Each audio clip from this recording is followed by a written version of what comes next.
April 1945. A salt mine in the village of Altaussee, in the Austrian Alps.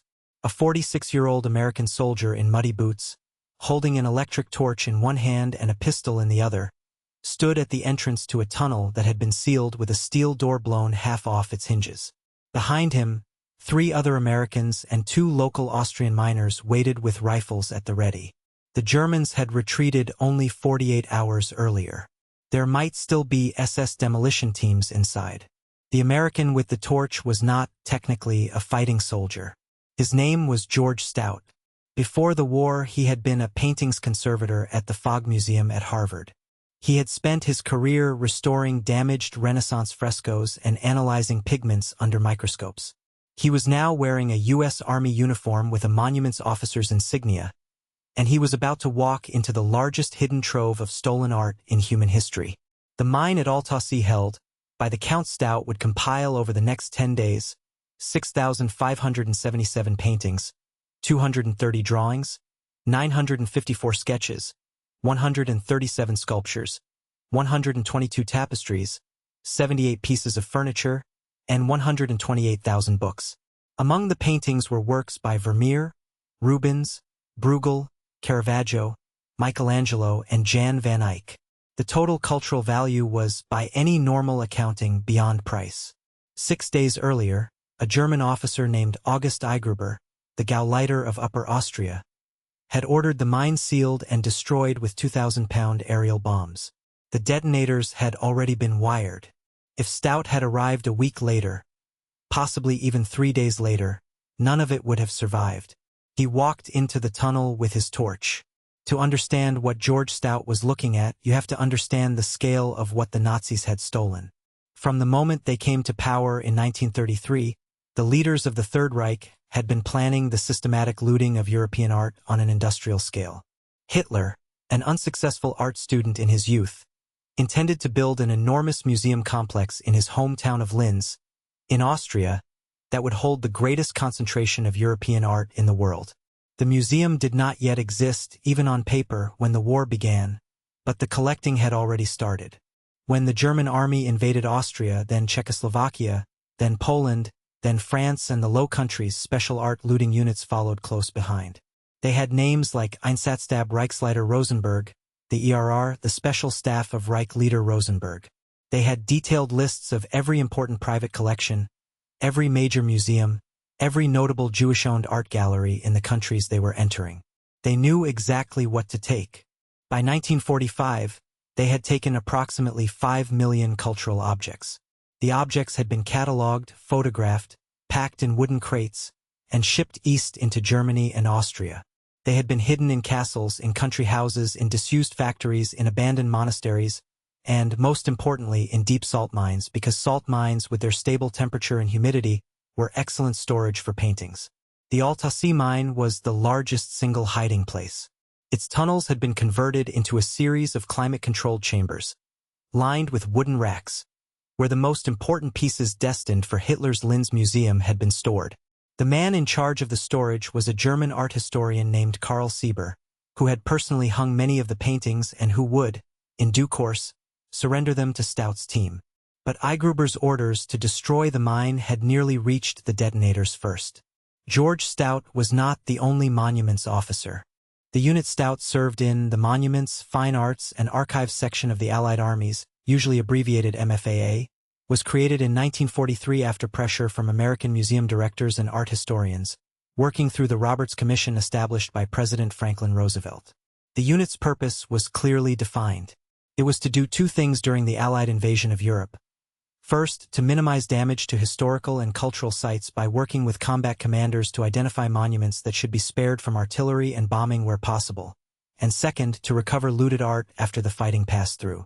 The monuments officers were, almost without exception, civilian museum professionals in their 30s, 40s, and 50s.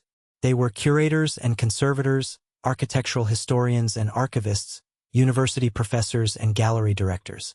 Few of them had any real military training. They went through accelerated officer courses and were dropped into combat units with no clear authority over anyone. They had to talk their way into the confidence of frontline commanders. They had to convince infantry colonels who were trying to win battles, to spare specific buildings, to detour around specific monasteries, to assign men to guard specific museums.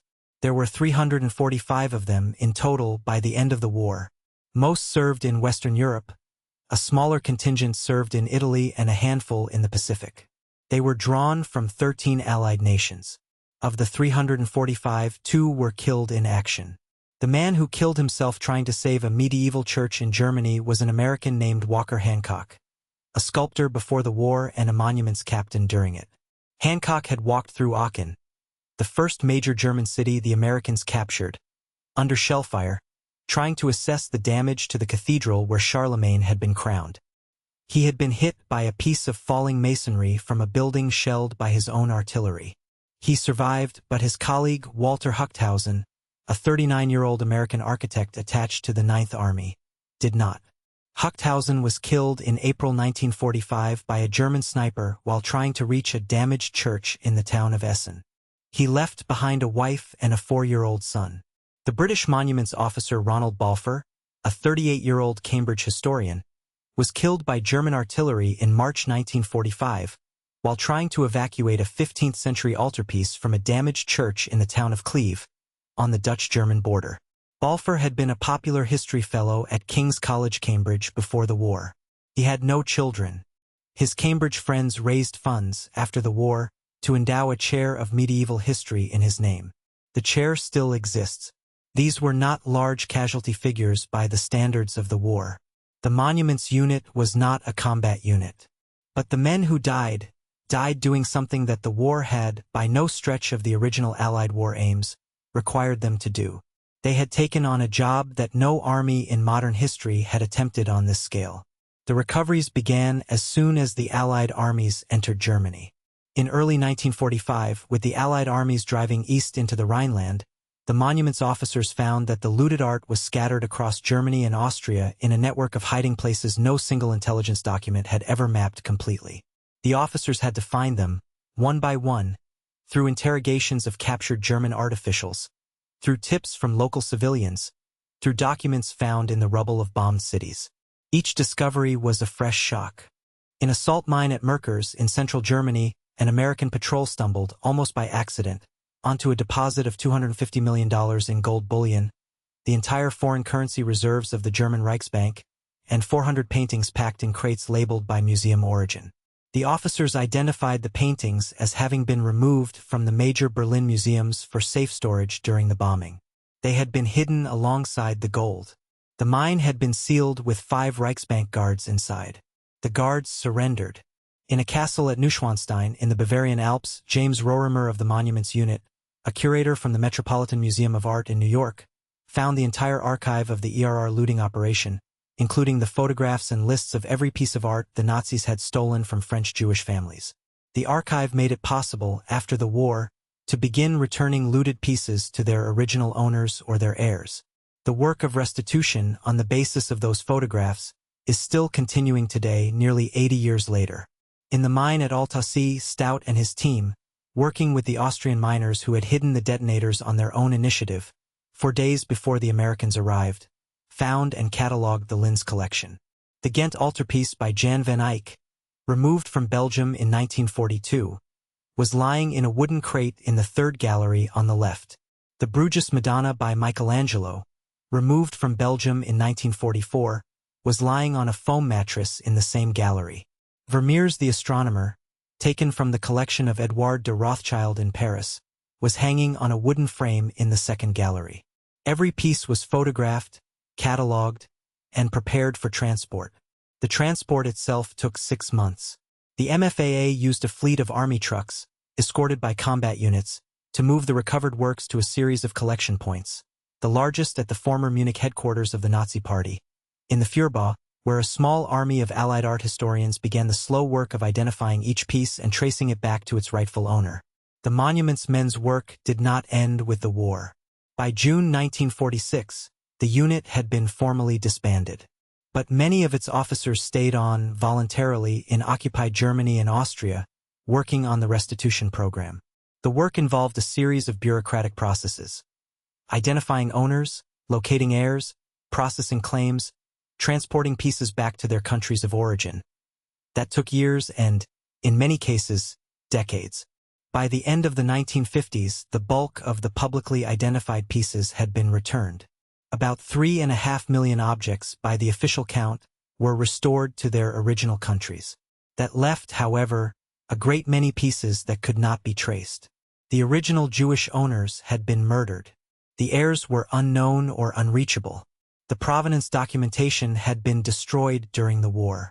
These pieces, perhaps 100,000 of them, were handed over to the post-war German and Austrian governments to be held in trust. Many of them ended up in German museums, where some remain to this day. The work of identifying these pieces and returning them to the descendants of their original Jewish owners has been the central concern of European art restitution law for the past 4 decades. The work is still continuing. The monument's men's catalogs, photographs, and field notes are still in active use. George Stout, who walked into the mine at Altaussee with a torch and a pistol, returned to the Fogg Museum after the war and resumed his work as a conservator. He never spoke publicly about his service. When the museum asked him to give a lecture about his experiences in the 1950s, he politely declined. There is a small ceremony in late April every year at the entrance to the salt mine at Altaussee. The ceremony marks the anniversary of the day in 1945 when the Austrian miners, 6 of them, names mostly forgotten now, secretly removed the detonators from the bombs that were about to destroy 6,000 paintings. The Austrian miners had not been instructed by the Allies. They had not been bribed. They had simply, on their own initiative, decided that the cultural heritage in the mine was worth more than their lives, and they had taken the detonators out and hidden them in the woods. When the monument's officers arrived 3 days later, the miners turned the mine over to them, intact. The Allies built the case for the monument's unit, and the men of the monument's unit identified the storage, and history remembers them. But the men who actually saved the art at Altaussee were the 6 Austrian miners. They did it by themselves. They are not generally named in the books. Their names were Hermann Eichenseer, Otto Hogler, Sepp Pucher, Franz Plesius, Karl Sieber, and Heinrich Schiele. They lived ordinary lives after the war. They worked in the mine until they retired. They told their grandchildren the story. These are the kind of stories we keep coming back to. Subscribe so we can find the next quiet group of people who did the right thing.